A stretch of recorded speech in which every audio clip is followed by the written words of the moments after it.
transferência de identidade. Isso não é de difícil compreensão. Eu fiz um vídeo onde aparecia o símbolo que nós acostumamos a conhecer como símbolo do coração, e esse símbolo, na verdade, se transforma em uma bunda feminina. E aí nós perguntamos, poxa, o que teria a ver o coração com a bunda? Nunca passaria pela nossa cabeça que esse símbolo que nos acostumaram com ele desde criança simbolizasse realmente a bunda. Mas nos enganaram, dizendo que esse símbolo representaria o músculo que temos aqui no peito, que muitos acham, inclusive, que é um órgão, mas a medicina diz que é um músculo, mas que representaria esse músculo. Não, definitivamente. A imagem que mais se parece com o símbolo do coração é a imagem da bunda. Pode até representar o amor, mas não o amor como nós achamos que representa, mas que representa o amor eros, sem dúvida, esse sim é representado pelo coração, que é o símbolo do deus Eros lá da Grécia. Essa é uma transferência de identidade. Quando você conhece um símbolo desde criança e acha que esse símbolo representa, na verdade, uma situação A, e você nem imagina que ele possa representar uma situação B, mas agora, fora da Matrix, você começa a observar tudo e vê realmente que esse símbolo ele se parece muito com uma bunda e nada com o coração humano. É uma transferência de identidade, sim. Mas não é o único caso nem o único tipo. Isso ocorre em todos os setores. Você, geralmente, olha só, em outro extremo que não tem praticamente nada com esse. Quando você assiste uma produção de Hollywood e você vê aquela produção hollywoodiana dizendo que o dono do mundo é o presidente dos Estados Unidos. O lar do homem mais poderoso do mundo está desprotegido. Na verdade, é uma transferência de identidade, para que nós nem venhamos a imaginar que o dono do mundo é esse senhor, atualmente, David Rockefeller, o ancião, vamos dizer assim, dos Illuminati. Essa é uma classe de gado americano muito peculiar. Chama-se Longhorn, ou chifres grandes. É o gado do Texas. E a partir deste tipo de animal, foi criado um clube de futebol americano que leva o nome do touro, desse boi, desse gado Longhorn. Quando os torcedores desse time vão ao estádio de futebol, eles buscam simbolizar o time de futebol usando a mão chifrada. A mão chifrada definitivamente não é o símbolo desse clube de futebol do Texas. Você sabe muito bem disso. Neste caso também há uma transferência de identidade.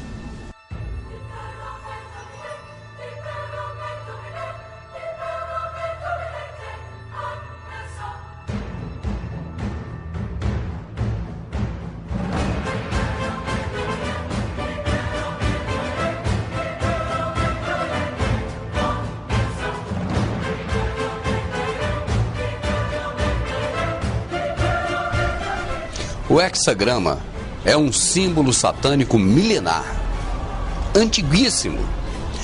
Mas hoje, quando você vê um hexagrama, por exemplo, no templo religioso protestante, muitos templos religiosos protestantes têm o hexagrama. Quando você vê esse hexagrama no templo religioso protestante e que você perguntar àquele líder religioso do que se trata, ele vai dizer, olha, esse é o símbolo de Israel. Aí você, se for acreditar em tudo que o seu mestre diz, você vai ter então a certeza de que trata-se apenas do símbolo de Israel. Mas se você observar bem, você verá que não é só Israel que tem esse símbolo. Outros países em suas bandeiras também adotaram o hexagrama. O hexagrama, na verdade, ele não é símbolo da estrela de Davi, e nem de Israel, ele é muito mais antigo.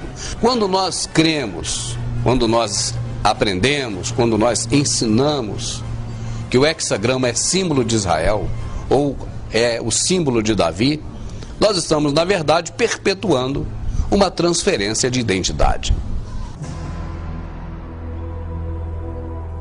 Desde os primeiros anos da República Romana, todos os romanos eram obrigados a adotar a religião do Estado, o que significava que teriam que visitar ocasionalmente um templo público e fazer um sacrifício para um deus em particular, tais como Júpiter, o rei dos deuses, Baco, o deus do vinho e das celebrações,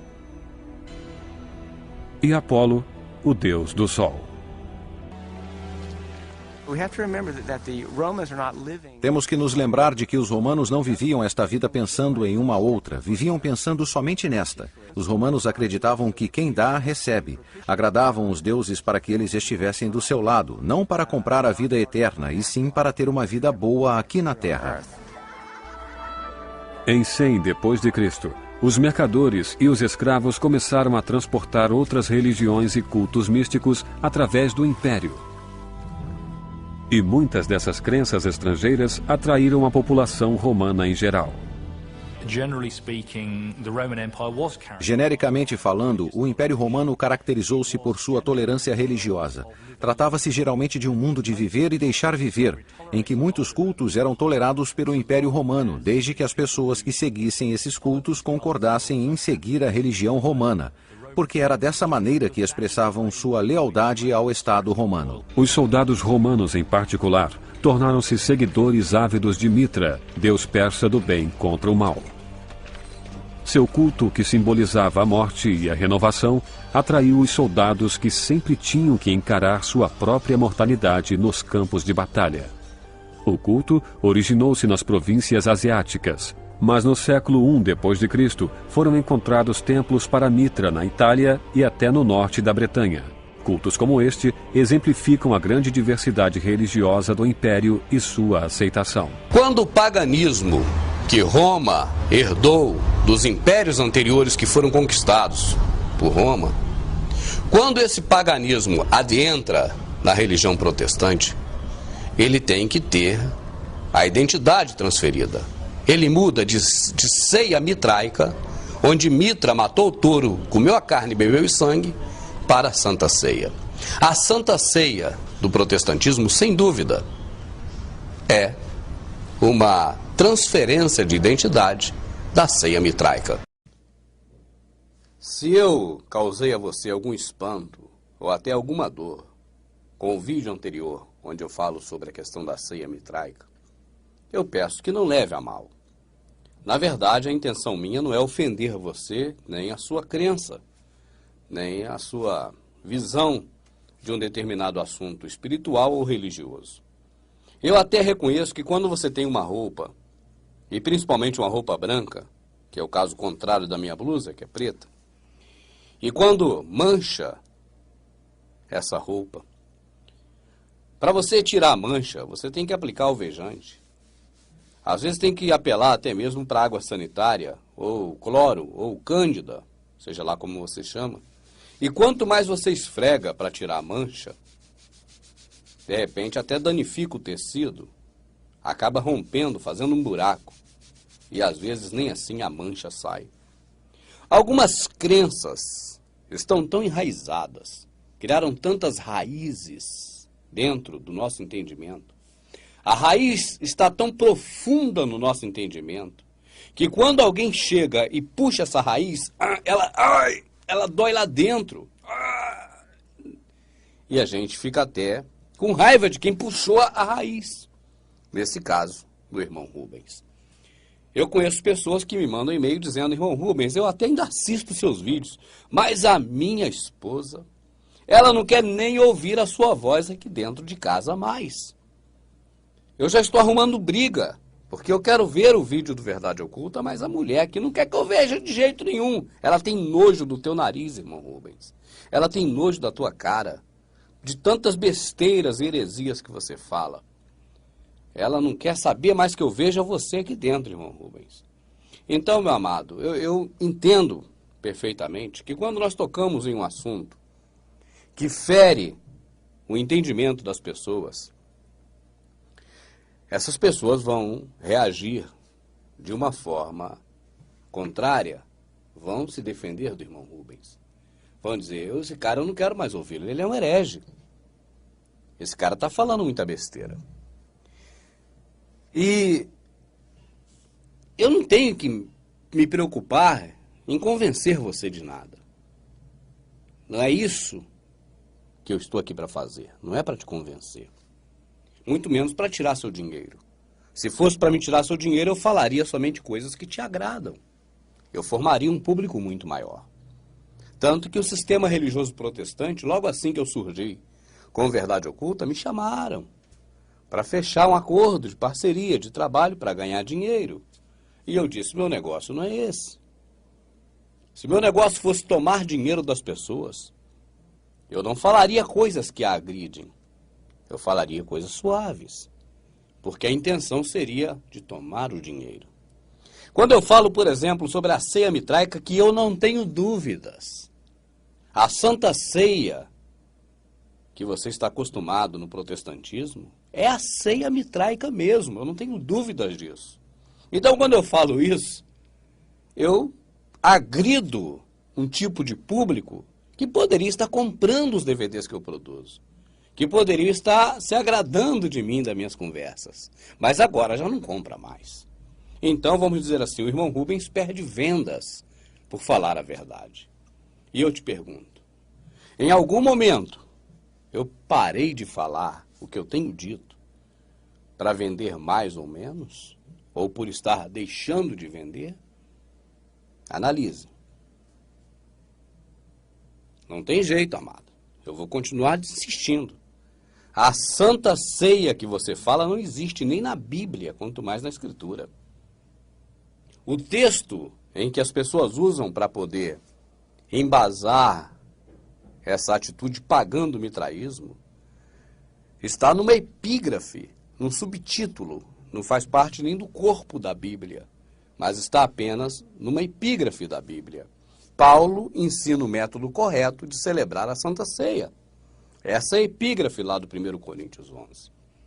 Isso não é escritura de maneira nenhuma, isso não tem na escritura.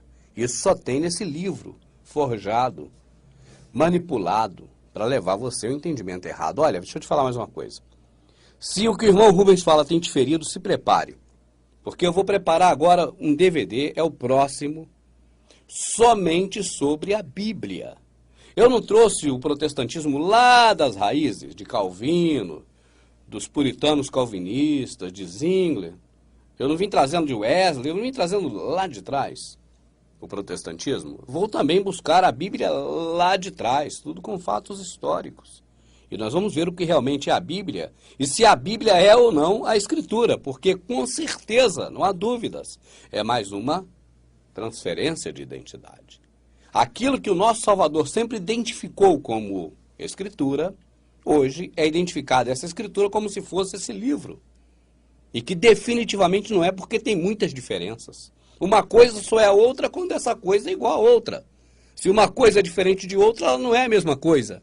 Ela pode ser parecida. Pode ser quase que idêntica, mas não é a mesma coisa. Nós vamos mostrar isso para você. Mas o assunto aqui agora é a ceia. Eu estou aqui num domingo maravilhoso de sol, um domingo muito bonito.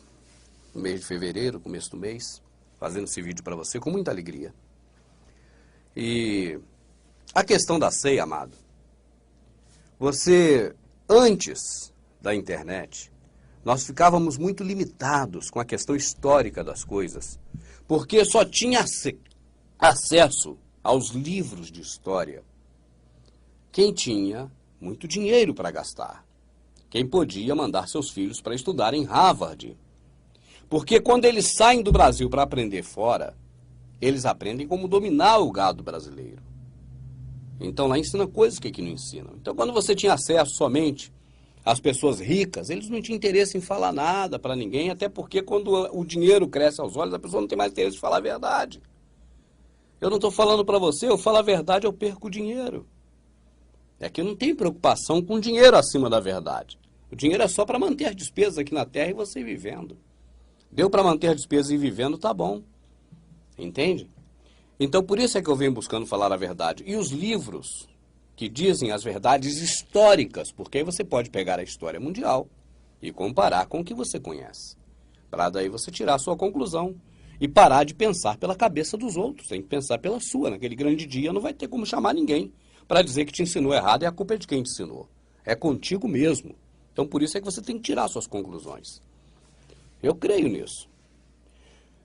Antigamente, você queria saber sobre os fatos históricos, deveria recorrer a um sebo, a uma livraria antiga, ou ter muito capital para estudar melhor fora do Brasil.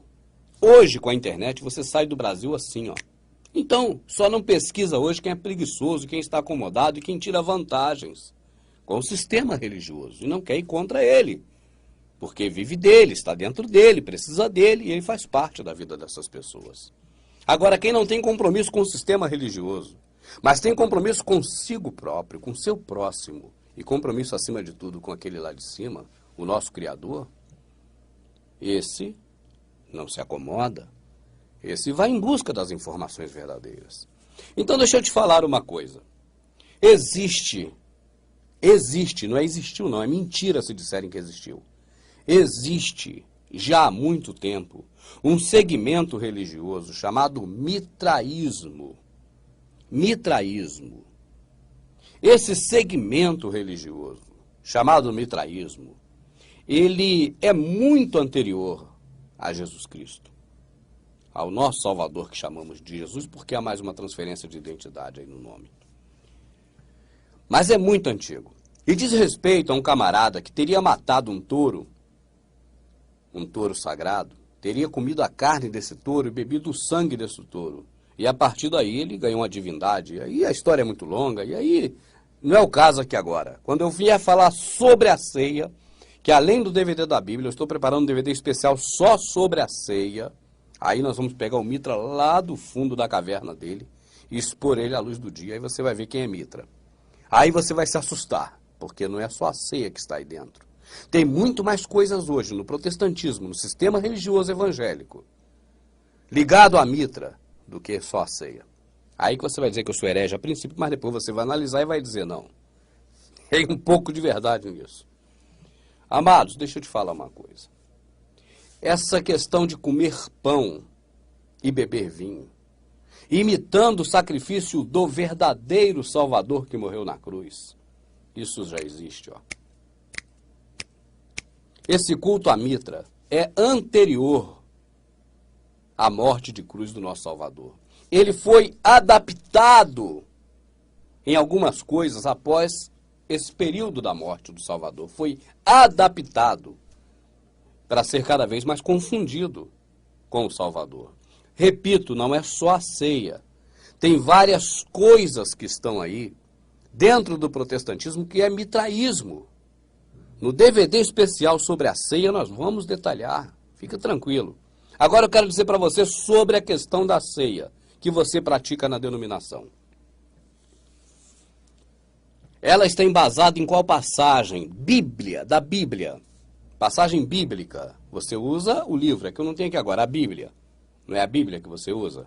Eu sempre tenho a minha Bíblia aqui do lado, hoje não está aqui. Mas você usa a Bíblia. Sim, usa a Bíblia.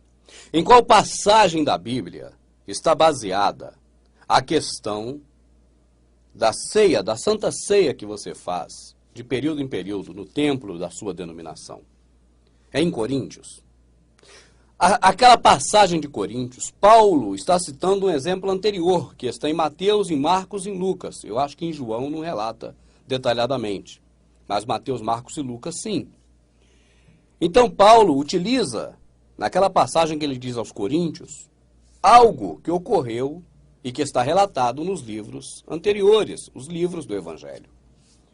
Agora, eu não entendo como o sistema religioso protestante conseguiu colocar uma farsa tão mentirosa e tão desestruturada, e que é a raiz mais profunda hoje dentro do cristianismo, ou se não é a mais, é uma das mais. Que quando você mexe, você fere as pessoas de dor. É como aquele dente que você puxa aquela raiz lá de dentro e... Ai, para, por favor, para! Eu já não estou aguentando mais.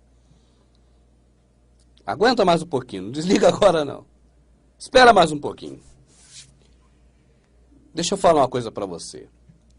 Esse formato dessa liturgia, desse memorial, dessa cerimônia, desse ritual da ceia, da Santa Ceia que você chama, e que eu chamava também quando eu estava no sistema religioso, ela não tem amparo em lugar nenhum da Escritura. Ela nasceu justamente de onde nasceu o protestantismo, do catolicismo. O que acontece é o seguinte, o padre, quando ele vai celebrar a partilha, que é a Eucaristia, ele pega a folha da Igreja Católica. A folha da Igreja Católica não é essa aqui eu imprimi ali na minha impressora, mas os dizeres que o padre lê está aqui. Eu vou ler para você. O que eu estou dizendo para você aqui é o seguinte, amado. A constituição da Santa Ceia, que você conhece no protestantismo, ela é uma prática católica. É a prática da liturgia, da Eucaristia, a partilha. E que a católica herdou do mitraísmo. Entende? Quando o catolicismo foi formado, ele absorveu várias culturas religiosas.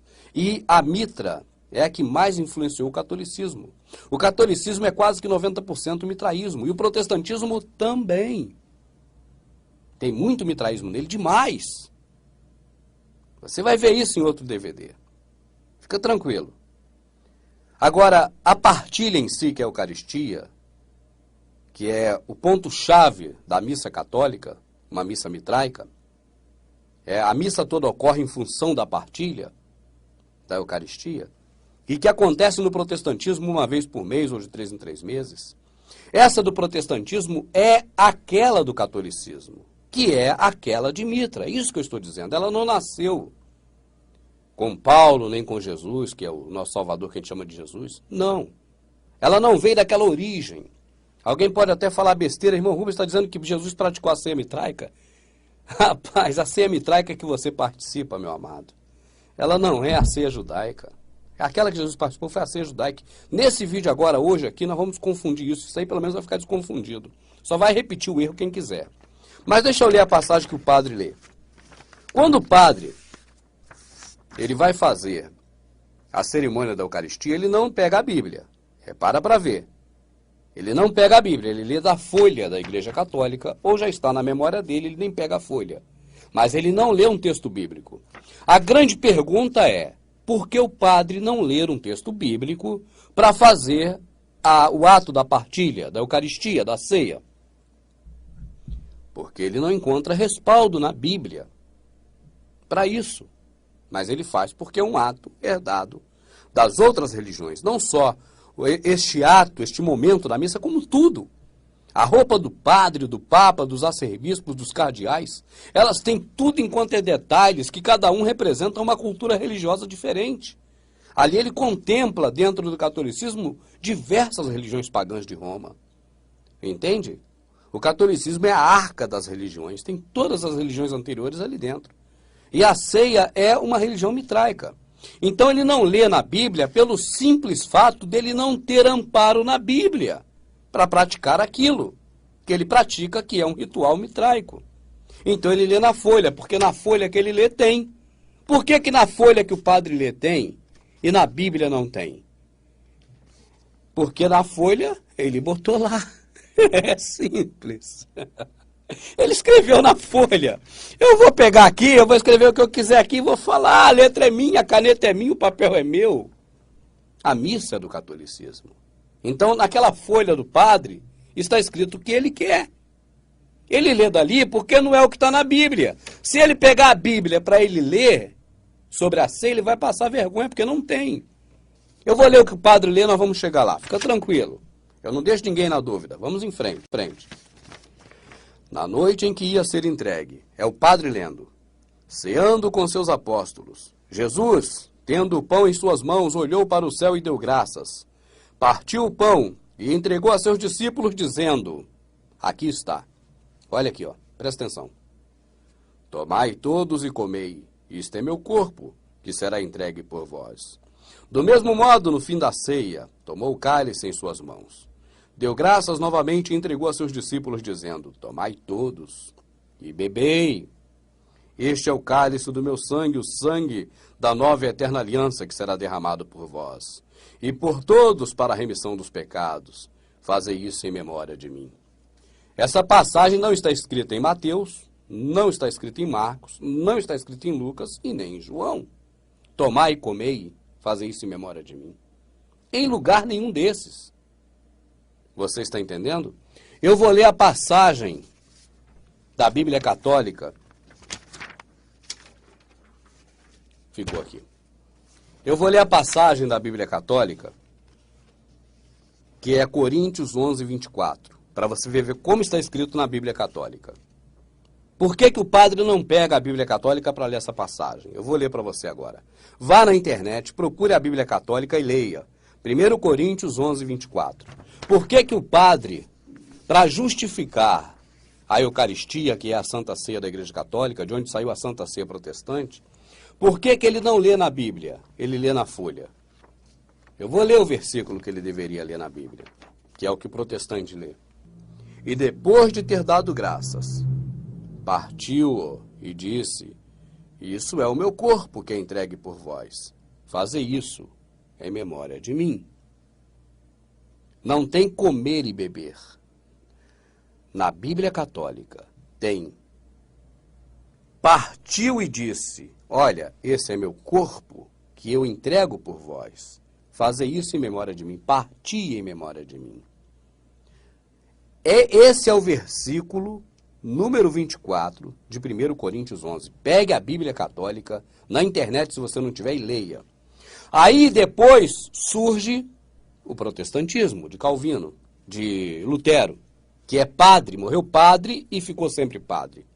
E aí depois faz a Bíblia Católica, você tem a versão do padre, presta atenção, você tem a versão do padre João Ferreira de Almeida, não é verdade? E o padre, para não ler, o protestante, para não ler na Bíblia, na folha do padre, mas para ler direto na Bíblia, o que fez? Modificou o texto. Simples. Você procura na Vulgata, de onde saiu a Bíblia protestante, a Vulgata está igual à católica. Porque a católica saiu da Vulgata. A protestante saiu da católica, que saiu da Vulgata. Mas foi acrescentado um pedacinho nessa passagem.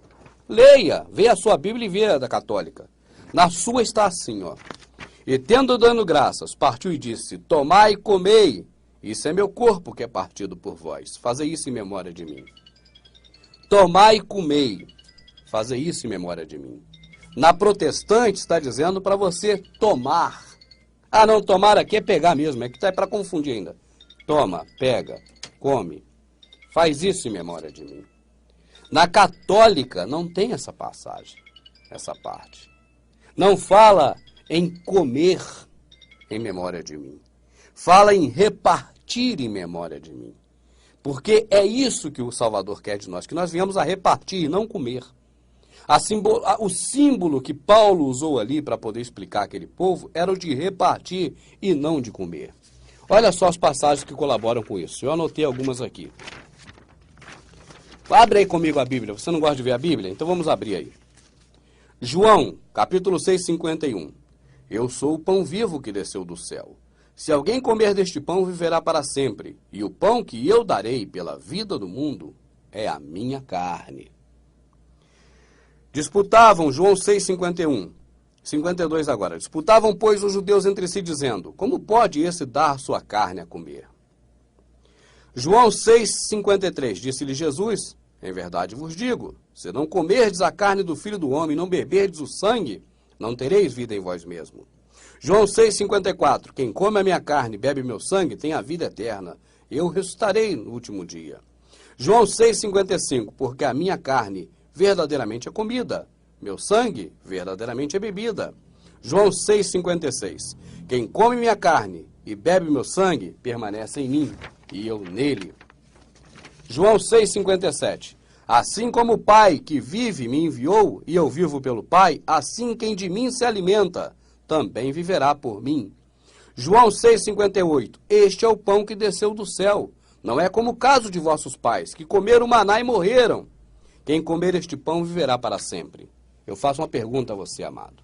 Neste e em outros tantos textos da Escritura, está sendo falado sobre um pedacinho de pão que você compra na padaria? Ou está sendo falado sobre o pão que desceu do céu, o pão vivo, o Salvador? Estão te confundindo, meu amado. Quando o Salvador fala para comer daquele pão, é ele, e não do pãozinho da padaria. Repara para você ver. Lê esses textos que eu falei, lê na íntegra, que você vai ver que é isso. Aquele que não come do meu pão, não bebe da minha carne, você está pensando em você, meu amado, não é no seu próximo que ele está falando. Olha, você tem que pregar esse evangelho, você tem que distribuir esse pão da vida. Porque aquele teu irmão que está do teu lado, que não conhece a verdade, ele está sem se alimentar deste pão. E ele, se não comer, ele vai morrer, não vai viver eternamente. Porque quem não come deste pão não vive eternamente. É da segunda pessoa que ele está falando, não é da primeira. Esse egoísmo que as pessoas só pensam nela própria entrou nos templos religiosos dos protestantes depois dos teleapresentadores, dos pastores eletrônicos. Agora, se você ainda tem alguma dúvida, vamos fazer uma comparação? Vamos comparar as ceias para você ver de que se trata? Que aí eu acho que não vai sobrar mais dúvida. Vamos fazer um gráfico. Neste gráfico, nós vamos colocar a ceia judaica. Essa nós conhecemos bem. É aquela que o Salvador fez um dia antes da sua morte. Tá certo? Que está registrado nos evangelhos e que Paulo recorda aos coríntios, na passagem de Coríntios 11, 1 Coríntios 11. Então, nós temos aí a ceia judaica. Existe também uma outra ceia, que não é a judaica, a ceia de Coríntios.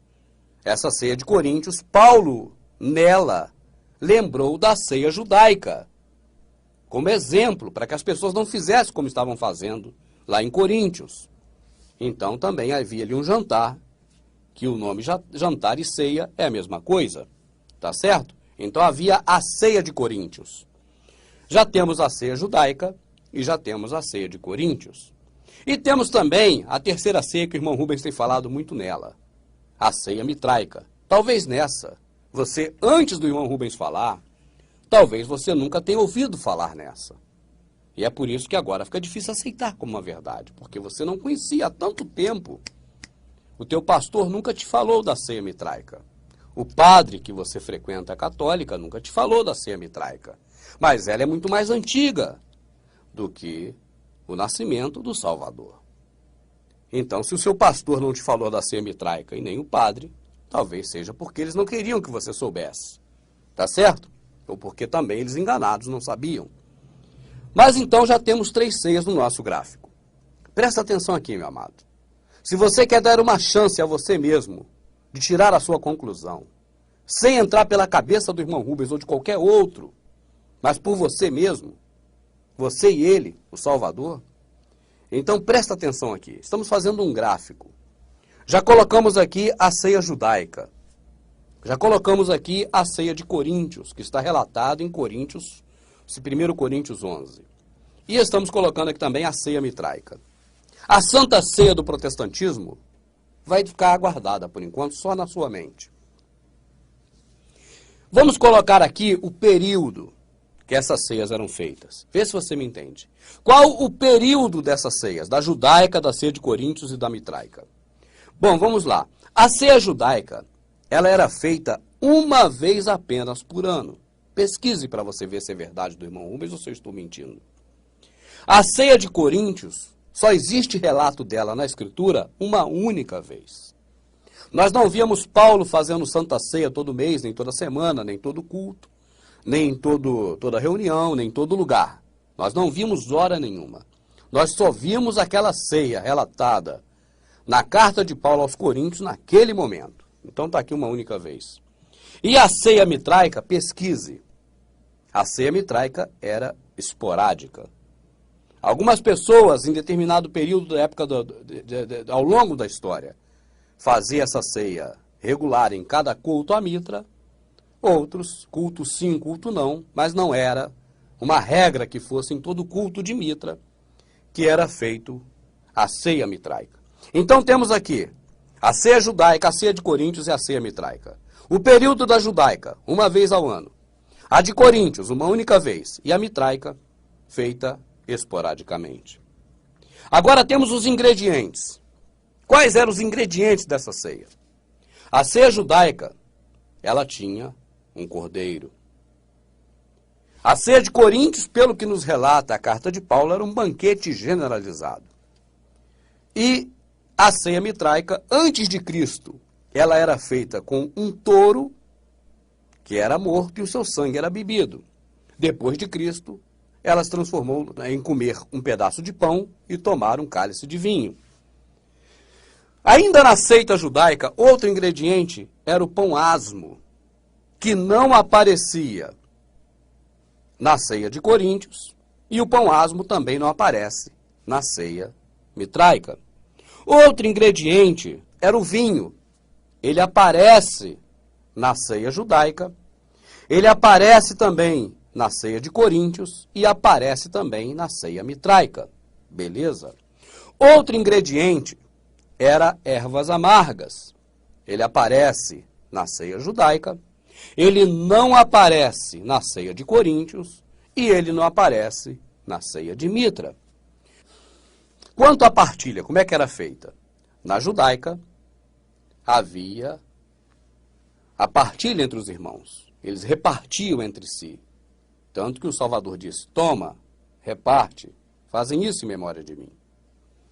Que é o texto original da Vulgata e da Bíblia Católica, que está adulterada na protestante, do Manuel Ferreira de Almeida, do João Ferreira de Almeida. Na ceia judaica, havia essa partilha. Na ceia de Coríntios, não havia um pegar e dar para o outro. Partilha. Havia, cada um come o seu o mais rápido possível para o outro ficar sem nada. Uns comiam tanto que se fartavam, até se embriagavam, xaropavam, e outros ficavam sem comer nada. Era diferente da judaica. Na judaica havia partilha. Na de Coríntios não havia. Na mitraica era uma distribuição, mas em forma de quermesse. Quando eu falo quermesse, eu não sei se a palavra é bem essa, mas deixa eu me fazer entender. Cada um tem alguma coisa, leva o que tem. E agora ali reparte entre todo mundo. Antes, no primórdio do mitraísmo, era um banquete, todo mundo ia lá e comia, servia, levava e servia. E depois passou a ser uma distribuição. Agora, qual era a quantidade desses ingredientes, dessas coisas que se comiam? Na ceia judaica, era uma janta normal. As pessoas comiam normalmente, como se come hoje no almoço ou na janta. Em Coríntios, aquela relatada na carta de Paulo, que foi só uma vez e que não tinha ervas amargas, nem pão asmo, aquela era uma comilança. Glutonaria, guludice. Paulo chegou ao ponto de dizer assim, rapaz, você por acaso não tem casa para comer, não? Porque nisso que eu vou dizer, não vos louvo. Vocês têm se juntado para pior e não para melhor. Por isso que eu digo, quando vocês se juntam, não é para comer a ceia do Senhor. Porque o que aprendi do Salvador, na noite que foi traído, que ele repartiu, e vocês não estão repartindo. Mas vamos lá. Quantidade. Judaica, uma janta normal. Coríntios, uma comilança. E na mitraica, antes de Cristo, era um banquete normal. Depois de Cristo, eles foram se adaptando, entrelaçando com a cultura das coisas do Salvador, dentro do cristianismo, religião criada pelo Constantino, imperador romano, e aí passaram a comer um pedaço de pão e tomar um cálice de vinho. Não era açúcar, era vinho mesmo. O lava-pés. Lavar os pés das pessoas. Na última ceia que o Salvador fez, nós vimos ele lavando os pés dos discípulos. Então, a última ceia demonstra que havia o lava-pés. Na de Coríntios, havia lava-pés? Não. Na ceia mitraica, havia lava-pés? Não. O local para fazer a ceia. A ceia judaica era numa casa, isso está bem claro. Uma casa. Um cenáculo, né, que era o local da janta em uma casa, não era no templo. A boa pergunta, inclusive, é por que o Salvador não fez a sua ceia no templo? Você já se questionou sobre isso? Hein, meu amado? Você já parou para pensar assim, olha, por que será que o meu Salvador não fez a última ceia dele no templo? Esse povo evangélico não fala tanto em templocentrismo, em estar no templo, Por que Jesus não fez a ceia no templo? É uma boa pergunta, deixa para o DVD que vai sair sobre a ceia mitraica, sobre a Santa Ceia. Até eu estou falando ceia mitraica, porque é a mesma coisa. O templo, o local, ceia judaica, numa casa. Coríntios diz que é num lugar. Num lugar. A igreja, ou seja, a reunião do povo estava num lugar. E a mitraica era realizada aonde? Certo, no templo. Neste caso, os templos mitraicos sempre foram cavernas, mas eram cavernas ornamentadas para ser um templo. Então era no templo. Qual o fundamento dessas ceias? A judaica representava a saída do Egito. A de Coríntios não tinha representação nenhuma, era comilança. Isso não representava nada. Leia o texto todo para você ver. A ceia mitraica, antes de Cristo, nos primórdios da religião mitraica, era o culto sacrificial, como é a missa católica. Depois passou a ser memorial, comendo pão e bebendo vinho em memória do que fez Mitra, como é o protestantismo hoje, né? Bom, qual o formato? Na judaica, come o pão, depois da ceia, que é o pão, bebe o vinho. Jesus, depois de ter comido o pão, pegou o vinho, depois de ter tomado a ceia, leia para ver. Na judaica, bebe o vinho depois da ceia. Coríntios, eles se embriagavam e comiam o tempo todo. Come, bebe o tempo todo, tudo junto. Mitraica, come o pão e bebe o vinho, tudo junto. Tem tantas coisas que a gente pode colocar, amado, mas eu vou começar a parar por aqui. Qual o objetivo destas ceias? A judaica era obediência à lei de Moisés. A lei de Moisés dizia, determinava e obrigava as pessoas, uma vez por ano, a fazer aquele memorial, aquela lembrança da ceia judaica. Coríntios. Qual era o objetivo? Segundo Paulo, era de humilhar as pessoas. Leia para você ver. Os que tinham, juntava tudo, perto dos que não tinham, para comer tudo que era gostoso e deixar os outros com fome, sem nada. O motivo era humilhar os mais pobres. Leia para você ver. Era falta de amor ao próximo. Era o motivo da ceia de Coríntios. E na ceia mitraica, qual o objetivo? O objetivo da ceia mitraica era uma consagração. De que as pessoas se consagrassem mais. Tá certo? Chegassem mais próximo das divindades. Então, meu amado, vamos ver agora a ceia que você pratica. A ceia que você pratica. Eu por acaso deixei alguma ceia de fora para comparar com a sua? Se eu deixei, por favor, me lembre. Mas o que eu estou vendo aqui são essas três. Pelo menos o que você consegue enxergar na Escritura é a judaica e a de Coríntios. E os fatos históricos nos demonstram claramente a existência da ceia mitraica. Tem um celular aqui que está tocando direto, eu vou desligar. Peraí.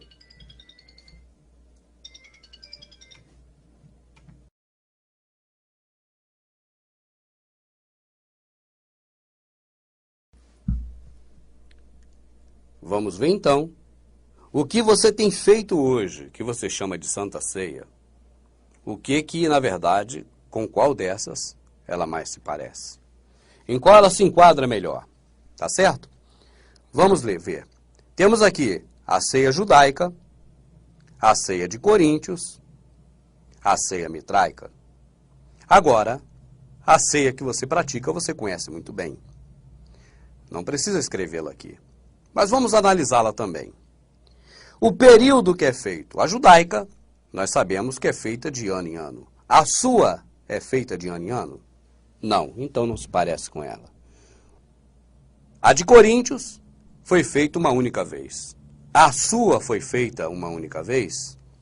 Não, então não se parece com ela. A ceia mitraica não é feita anualmente. E também não foi feita uma única vez, como a de Coríntios. Ela é feita esporadicamente. Pode ser em todo culto, pode ser também de mês em mês, de 2 em 2 meses, de 3 em 3 meses. Ela se parece com a ceia da sua denominação? Sim, eu creio que sim. Temos um ponto para a ceia mitraica. Quais os ingredientes destes tipos de ceia? A ceia judaica tinha um cordeiro. Na sua ceia, que você faz na sua igreja, mata-se um cordeiro? Não. Na ceia de Coríntios, ela tinha um banquete variado. Várias comidas diferentes, inclusive bebida alcoólica. Na sua tem várias comidas diferentes? Que tem bebida alcoólica? Não. Come-se pão e vinho? Come-se pão e vinho. Mais ingredientes. A ceia judaica era feita com pães asmos. A sua ceia é feita com pão asmo? Se não, mais um zerinho aqui, não se parece com a judaica. A ceia de Coríntios também não tinha pães asmos. A mitraica tem pão asmos? Não, igual a sua. Mais um pontinho aqui também. Outro ingrediente, o vinho. Na ceia judaica tinha vinho, vinho mesmo, né? Suco de uva não vinho. Na sua tem vinho? Não. Na ceia de Coríntios também tinha vinho, verdadeiro, vinho com álcool, bebida alcoólica. Na sua tem? Não. Na ceia mitraica também vinho. Tinha vinho. Vinho mesmo, bebida. Na sua tem? Não. Mais um ingrediente. Ervas amargas. Na ceia judaica tem ervas amargas. Na ceia da sua igreja tem ervas amargas? Não. Na ceia de Coríntios tinha erva amarga? Também não. Na sua também não tem. Na ceia mitraica tem ervas amargas? Não. Na sua também não tem. Vamos fazendo o raio-x aqui, amados. A partilha, que é a distribuição, tá certo? Entre os irmãos. Os irmãos pegam e vai repartindo entre si.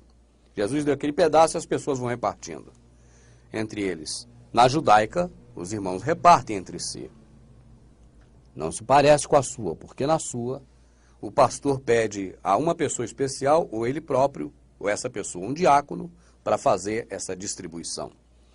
Jesus entregou o pão para eles partirem. É diferente. Na de Coríntios, ouvia isso? Não, de jeito nenhum. Porque ali eles comiam à vontade, aquela comilança doida. Não se parece com a sua. Porque eles comiam muito. Na sua você come só um pedacinho também. Na mitraica, no começo, nos primórdios da religião, era um banquete. Era uma mesa para as pessoas comerem ali. E chegava ali e comia à vontade. Depois passou a ser a distribuição. O sacerdote distribui. Distribui, ó, esse pedaço para você, esse pedaço para você, esse pedaço para você. Jesus, o nosso Salvador, que chamamos de Jesus, ele não deu um pedacinho para você. Ele pegou o pão e deu para as pessoas distribuírem, partirem entre si. Leia atentamente para você ver. Mais uma vez, isso de uma pessoa pegar e sair distribuindo, parece mais com a ceia mitraica. Na ceia judaica, era um jantar normal, a pessoa comia até satisfazer o estômago. Na sua ceia, as pessoas comem na sua igreja até satisfazer o estômago ou é um pedacinho apenas de pão? É um pedacinho de pão. Então era diferente da ceia judaica. Na ceia de Coríntios, as pessoas comiam um pedacinho de pão como na sua ou comia até se fartar? Comia até se fartar. Então é diferente da sua. Mais um zerinho. E na ceia mitraica? Como é que é essa quantidade? Antes de Cristo, nos primórdios da religião, era um banquete. Depois de Cristo, virou um pedacinho de pão e um cálice de vinho. Mais um pontinho. Come-se só um pouquinho. É só uma representação, né, para encher mais a barriga. A ceia judaica tem lava-pés? Tem lava-pés. Na sua tem? Não tem. Na ceia de Coríntios tinha lava-pés? Também não. Na sua também não tem. Mais um pontinho para você. Na ceia mitraica tem lava-pé? Não, também não. Então, mais um pontinho de igualdade da sua com a mitraica. O local. A ceia judaica era numa casa. A sua é numa casa? Não. Se parece com a ceia judaica definitivamente até agora. Nada em comum. A ceia judaica era numa casa. A ceia de Coríntios era numa casa? Podia ser, mas num lugar, em algum lugar. Mas não diz que era no templo, e não era verdadeiramente no templo. Disso não tenha dúvida. Não é igual à sua. A sua é no templo? Sim, a sua é no templo. E a ceia mitraica é realizada onde? Desde os seus primórdios. Sempre foi no templo. Mais uma afinidade. Já está disparada, eu acho que não dá mais para as outras passarem ela. Qual o fundamento? A saída do Egito. A sua ceia é por causa da saída do Egito? Não. A sua ceia que você faz na sua igreja era sem motivo nenhum igual a de Coríntios? Também não, porque a de Coríntios não era sem motivo nenhum, mas a sua tem motivo. O culto à mitra, o fundamento dele, dessa ceia, era um culto sacrificial antes de Cristo, nos primórdios da religião. Depois passou a ser o fundamento dela, um memorial. O fundamento da ceia que você faz na sua denominação é memorial? É. Então, mais um pontinho para ela. O formato dela. Na ceia que você faz, você come um pedacinho de pão e bebe um pedacinho de suco, representando vinho. Na ceia judaica, comia o pão e depois da ceia é que bebia o vinho. Leia o texto direitinho para você ver. Se a sua come o pão e bebe o vinho dentro da ceia, já não está igual à ceia judaica, porque na ceia judaica bebia o vinho depois da ceia, mais um zerinho. Na ceia de Coríntios, que Paulo condena, eles bebiam e comiam junto, no mesmo momento. A ceia era comer e beber, igual à sua. Mais um pontinho de familiaridade com aquela ceia que Paulo condena. Na ceia mitraica, come o pão e bebe a bebida, também junto, não é separado. Mais uma igualdade. Qual o objetivo da ceia judaica? Obediência à lei de Moisés. Você come a ceia na sua igreja, a santa ceia que você come um pedacinho de pão e bebe o vinho, em obediência à lei de Moisés? Não. Caiu por terra mais uma. A ceia que você pratica, o objetivo dela é humilhar as pessoas? Não. Ela não se parece com a de Coríntios, porque a de Coríntios era humilhar as pessoas. Embora muitos são humilhados também nessas ceias. Por quê? Porque a pessoa às vezes não deu dízimo, porque não tem dinheiro, não vai cear, e aí os outros já olham para ela e já humilha. Não é assim? Olha, fulano não deu dízimo, fulano tem pecado. Mas eu vou deixar do jeito que está para não mexer mais na ferida. A ceia mitraica. O objetivo dela é se consagrar. Era a pessoa estar mais próximas de Deus. Eu vou deixar aqui, não vou colocar que seja igual, até para não forçar a barra, mas vou anular essa daqui. Porque eu não vou dizer que a que você faz é para se consagrar também. Eu não quero apelar. Tá certo?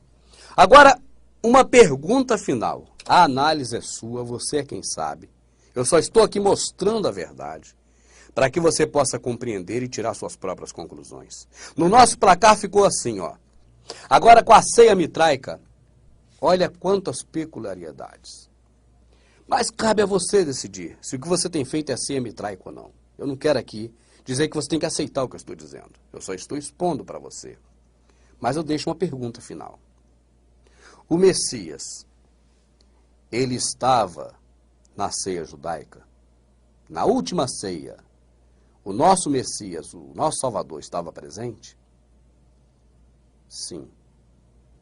E ele disse naquela ocasião, não voltarei a ceiar de novo conosco, até que se chegue a grande ceia do Cordeiro, nas bodas, naquele grande dia. Então já sabemos que ele não estava na ceia de Coríntios. Nós temos certeza absoluta que ele nunca esteve na ceia mitraica. A grande pergunta é, Será que ele está na ceia que você tem praticado? Esse assunto levantado por mim sobre a ceia de Mitra é um assunto muito polêmico, porque ele é, na verdade, um dos pilares deste moderno cristianismo chamado protestantismo. E quando você balança o pilar de uma construção, a construção toda estremece. E uma construção estremecida está a ponto de desabar. A preocupação das pessoas hoje que vivem, financeiramente falando, dos recursos do sistema religioso protestante, eles não querem de maneira nenhuma que essas estruturas sejam balançadas, porque senão, literalmente, a casa vai cair. Assim, a melhor forma que tem de se defender é atacando. E não se ataca a ideia de quem colocou essa questão no ar, mas ataca-se principalmente a pessoa. Existe alguém empurrando o pilar. Não se procura ver se essa força empurrando tem uma razão de ser ou não, mas procura-se imediatamente ver quem está empurrando para eliminar. Assim, resolve o problema na raiz. E é o que eles fazem. Falam da minha pessoa. Mas por que, enquanto falam da minha pessoa, por que não rebatem o que eu digo na própria Escritura? Eles defendem, por exemplo, a ceia do Senhor. Então nós vamos para a Escritura e vamos procurar a ceia do Senhor lá. Se você procurar a ceia do Senhor na Escritura, você acha. Mas você jamais gostaria de participar dela. Porque a ceia do Senhor vai ser a coisa mais terrível que vai existir. Procure no livro de Apocalipse sobre a ceia do Senhor e se prepare para tomar mais um choque. O que esses religiosos têm falado para me contra-atacar sobre a ceia do Senhor vai ser um dos eventos mais terríveis no final dos tempos. Agora, o que eles defendem como ceia do Senhor, que eles estão falando ceia do Senhor, é a ceia mitraica que eles praticam, mas não encontram de maneira nenhuma na Escritura respaldo em lugar nenhum. Porque, na verdade, foi um dogma herdado do catolicismo. O catolicismo executa essa liturgia, esse ritual, da mesma forma que os protestantes. A única variável é que ali o padre diz que o vinho e o pão já estão no mesmo elemento, chamado hóstia. Tá certo? A hóstia já contém o pão e o vinho, na visão do padre, ou do catolicismo. Agora, o procedimento é o mesmo. Um sacerdote distribui para as pessoas, enquanto nós não vemos isso na Escritura em lugar nenhum. Eu penso que as pessoas que acusam o irmão Rubens de estar semeando heresia, poderiam, no lugar de perder tempo atacando a minha pessoa, porque eu sou falho, vai encontrar 1000 defeitos em mim, e não é me atacando que vai defender a sua tese. Não adianta. Mostre na Escritura. Se existe uma ceia que é para poder lembrar a memória do corpo de Cristo, se é toda vez que você comer, você está lembrando dele, né? Se existe essa coisa, mostra na Escritura. Está escrita onde? Em qual passagem da Escritura mostra essa ceia? Essa ceia era realizada no templo? Vai lá, me mostra, pega lá a Escritura e abre. Olha, era realizada no templo igual nós realizamos. Olha, comia-se um pedacinho de pão que comprava-se na padaria, sei lá onde, igual a gente faz. Tomava-se um copinho de suco de uva, como nós fazemos. Está escrito aqui, ó, mostra. Está escrito aonde? Ah, deve fazer de mês em mês ou de 3 em 3 meses. Tá bom, me mostra. Está escrito aonde na Escritura? Abre aí a tua Bíblia aí agora e mostra. É simples. Você me rebate melhor com a verdade do que com a mentira. Então vá na minha ferida também. Então mostra onde é que está escrito isso aí. Porque se você está se baseando em Coríntios, como eu sei que está, ali era algo para não ser praticado. Paulo falou que aquilo era heresia.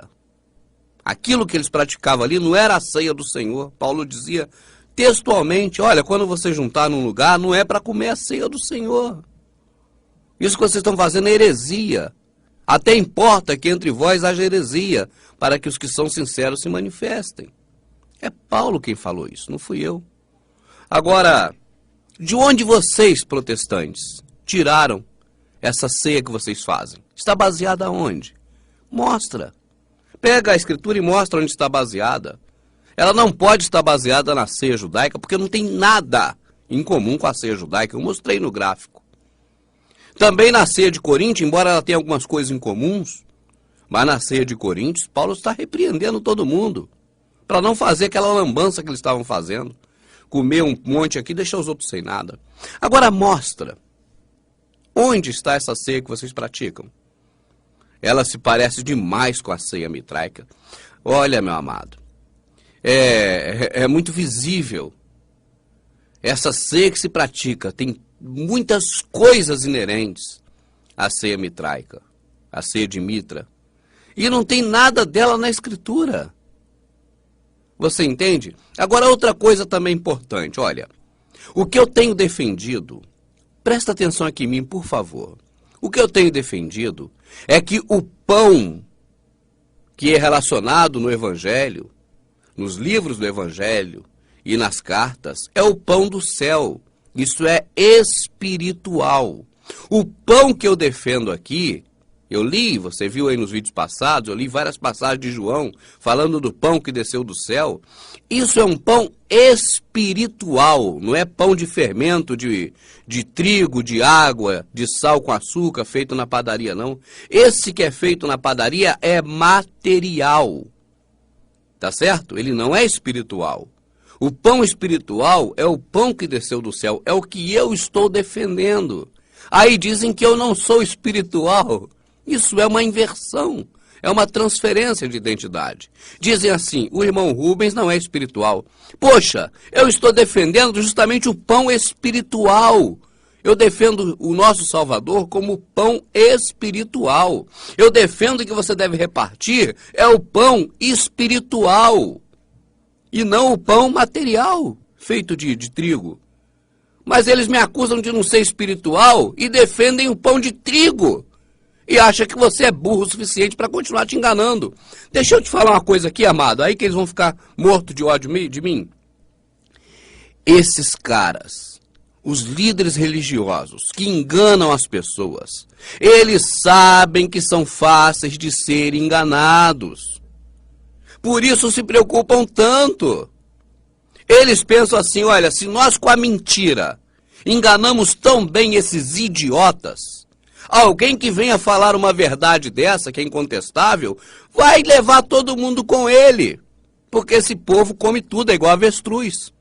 Tudo que der, esse povo come. Amado, quer ver outra coisa? Eu estou preparando um DVD, eu não queria nem adiantar isso. Ah, não vou adiantar não. Sabe por quê? Só vou abrir aqui um gancho. Tudo que esses cães gulosos podem imaginar que dá para enganar alguém no templo, eles pegam aquilo e levam para lá. Eles vão em Miami.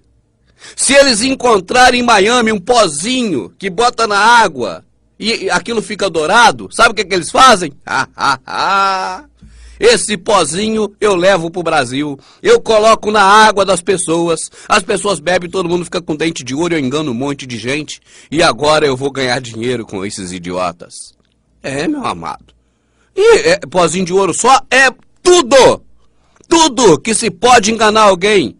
Esses caras levam para dentro do sistema religioso protestante para enganar os bobões que estão lá para ser enganado. Você está lá para ser enganado. Eles dizem que o diabo vem matar, roubar e destruir. Você acredita, você não lê. Dizem que o irmão Rubens não é espiritual, porque o irmão Rubens defende o pão celestial. Eles defendem o pão material e são espirituais. E quando você contesta eles, você não tem o Espírito Santo. É isso que eles falam. Quando eles perdem no campo físico, porque não tem... Ah, isso aqui é o quê? Não, isso aqui é um copo d'água. Vou beber esse copo d'água. Pô, peraí, não tem como dizer que isso aqui não é um copo d'água. A gente está vendo isso aqui é um óculos. Então, esse cara que está vendo isso aqui como óculos, ele não tem o Espírito Santo. Ele não é espiritual. Espiritual é o que entra na conversa fiada que eles entraram quando estavam ainda bem intencionados, achando que aquilo era certo. Mas depois que viram que aquilo era errado, eles já estão com a família toda naquilo. O cara, se ele hoje chegar e falar uma verdade dessa dentro do templo dele, a mulher dele é a primeira a separar dele. Vai perder tudo. Vai lá, e cadê o dinheiro para manter a família? Não tem mais, o cara só sabe fazer isso. Não se especializou em nada, só em enganar o povo como religioso. Agora vai viver de que a família dele? Não é nem por causa do cara não, às vezes. Às vezes ele joga a alma dele no inferno, ou então passa a não acreditar mais em nada, que é o caso da maioria, não acredita mais em nada, é materialista puro. Tá entendendo? Passa a não acreditar mais em salvação, mais em nada, para poder manter a família dentro do sistema religioso, comendo, bebendo e todo aquele privilégio que eles têm. Ou seja, decide mesmo ficar com o galardão aqui da terra. Servir ao próprio ventre, como está escrito. E que já receberam seu galardão. É a decisão de cada um. Eu só quero dizer para você, sabe o que, amado? Quando eu defendo que o pão é pão espiritual e não pão feito com farinha de trigo, eu estou defendendo algo espiritual e não material. Eles estão defendendo algo material e não espiritual. Mas é uma transferência de identidade. O irmão Rubens não tem essa visão que eles botaram na cabeça dos incautos. Então o irmão Rubens não tem o Espírito Santo. Ele não é espiritual. Tá certo? É o jeito que eles têm para poder contrapor. Enquanto isso, poderia simplesmente abrir. Cadê? Tá aqui agora. Aquela hora não estava. Aqui já está porque a amada da minha alma trouxe para cá. Muito eficiente, como sempre. Aí, eles não têm como abrir aqui e dizer, olha aqui, nós estamos fazendo o seguinte, na nossa igreja, porque lá é igreja, não tem respaldo para dizer que aquilo é igreja, mas está dizendo que é. Na nossa igreja, nós pegamos aquele pedacinho de pão, porque está escrito aqui, ó, no capítulo tal, no versículo tal aqui da minha Bíblia. Então, nós damos aquele pedacinho de pão para a pessoa comer, porque baseado nisso aqui. Está baseado aonde? Em qual? Qual acontecimento desse ocorre aqui na Escritura? Paulo participou de quantos desses? Amados, presta atenção, nem na de Coríntios Paulo participou. Ele mandou uma carta depois esculhambando todo mundo, porque ele soube. Porque eu sei que entre vós, ele fala isso, eu soube aqui onde eu estou, que aí vocês estão fazendo essa lambança. Mas ele mesmo nunca participou daquela lambança lá de Coríntios. Entende, amado? Paulo jamais participou de uma ceia dessa, mitraica que você participa. O Salvador, muito menos, o que ele participou foi da última ceia. Presta atenção, amado, última. Lembra? Última ceia. E ele disse, não voltarei a cear convosco, até que ela se cumpra no reino dos céus.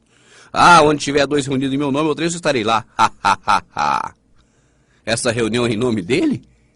Qual é o nome dele? Tá tudo errado, amado, virou de ponta cabeça. Deixa pra lá. Vai lá, vai você e a tua cabeça, porque naquele dia, amado, não tem como eu dar conta de você, nem você de mim.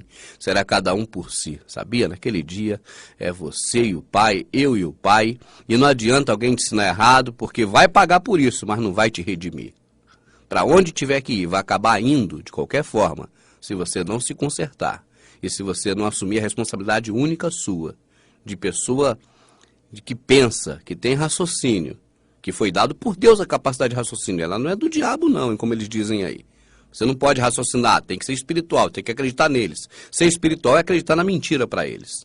Você não pode raciocinar, mas o raciocínio, amado, que a gente deu foi Deus. E é a única coisa que te difere dos demais animais. Não vou falar mais de Mitra, não, fica tranquilo. O assunto Mitra, por enquanto, está esgotado. E aí eu já expus aí que tinha que expor, agora cada um tome as suas próprias decisões, porque naquele grande dia, não adianta dizer assim, eu fiz errado, Deus, porque eu aprendi errado, a culpa não é minha, eu aprendi com o fulano, então culpe o fulano porque ele é que me ensinou errado. Esse argumento não vai adiantar. Mesmo que o fulano tenha ensinado errado e que ele pague pelo erro dele, mas isso não te redime da culpa não, viu? Quando você olhar assim, vai ver aquele cara no Lago de Fogo, vai dizer, olha, você está aí no Lago de Fogo, e agora? O que me ensinou está no Lago de Fogo. E eu? Aí você fica com a passagem de Oséias. Olha, eu fui destruído, porque me faltou conhecimento. Porque tu, sacerdote, rejeitou a minha lei. E eu já tenho rejeitado a você para que não seja sacerdote diante de mim. E naquele dia, visto que tu rejeitastes a minha lei, também eu rejeitarei seus filhos. Você já leu o texto todo de Oséias? É porque o sistema religioso, ele nos acostumou só com um pedacinho, para que não atinja eles, entende? Então, quando você lê o meu povo foi destruído, aí o pastor sempre fala essa parte, né? O meu povo foi destruído, aí a plateia responde, porque faltou conhecimento, e acaba aí. Isso é porque estão mentalmente condicionados a parar naquele ponto. Não vai além daquele ponto, porque não lê a Escritura. Na verdade, se você lê a Escritura, você vai saber o que tem nela. Mas se você aprender com o sistema religioso, você só vai aprender os jargões que eles usam. Só as frases feitas, só os pedacinhos que se usam, entende? Então, os pedacinhos que eles usam, justamente é que faz toda essa confusão. Por que eu estou fazendo esse vídeo agora? O motivo é simples. Muitas pessoas, muitas, me mandam e-mail. Aí, quando eu coloco um tema como esse da ceia, que a pessoa vê que o que eu estou falando tem verdade no que eu estou dizendo, agora as pessoas ficam super confusas. Agora as pessoas não sabem mais o que fazer da vida e começam a me mandar e-mail. Porque depois que você vê que um pouquinho, alguma coisinha não está de acordo, aí você já não sabe mais a dimensão disso. Você não sabe mais até onde vai esse desacordo com a verdade. Então, quando você começa a descobrir, meu amado, que o sistema religioso que está aí, ele é uma farsa, pronto. Dá um embaraço na cabeça, dá um nó, que você já não sabe mais o que fazer da vida nem o que pensar. Se você souber que o governo que está aí é uma farsa, você se assusta. Quando você sabe que o sistema monetário que está aí de dinheiro, na verdade ele não existe, são só 4,7% que é dinheiro, o resto é número na tela do computador, você se assusta, você fala... Quando você descobre que o mundo pode acabar assim num minuto, porque eles estão cheios de bunkers para se esconderem e podem detonar isso aqui em cima a qualquer momento, você faz assim, com medo.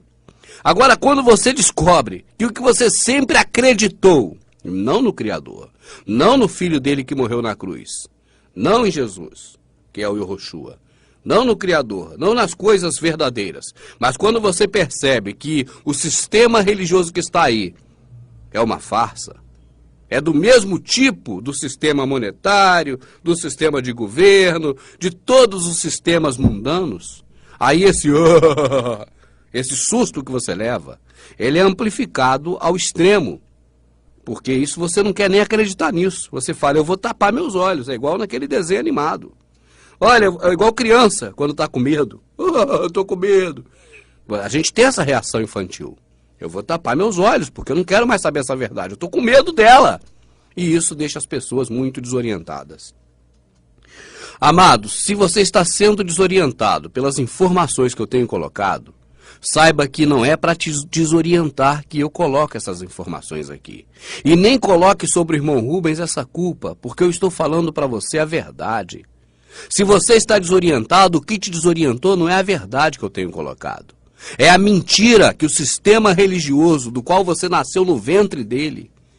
Você nasceu no ventre desse sistema mentiroso que está aí. Então você não vê por fora dele, porque você está dentro dele. Você está na barriga desse peixe. Quando você sai, vou aqui usar uma frase que está até na Bíblia assim, quando você sai para fora dele, porque ilustra melhor falar assim, quando você sai para fora do sistema religioso, para fora do ventre do peixe, aí você vê o peixe de fora, aí a visão é outra, tá entendendo? Mas quando nós nascemos dentro dessa caverna de Platão, e nós só vemos isso, e quando enxergamos o mundo exterior, há um baque. Há uma estrutura toda balançada, nós ficamos apavorados. E isso é assim mesmo, você acha que isso não aconteceu com o irmão Rubens também? Isso que acontece com você, aconteceu comigo também. E sabe o que aconteceu comigo, amado? Eu não tive uma pessoa para me orientar em nada. Eu fiquei sozinho com meus conflitos internos, orando 24 horas em oração. Sabe para quê? Para poder o Criador, aquele que me fez e é responsável por mim, me dar as respostas. Você está entendendo, meu amado? O que eu falei para o meu Criador é isso. Meu Criador, olha, meu pai e minha mãe tiveram uma transa sexual, um ato sexual, e eu fui concebido. Agora, se não fosse pela sua vontade, eu não seria concebido. Eu fui concebido não pelo meu pai e pela mãe, mas pelo Senhor Criador. Então o Senhor é responsável por mim e eu não quero ficar enganado.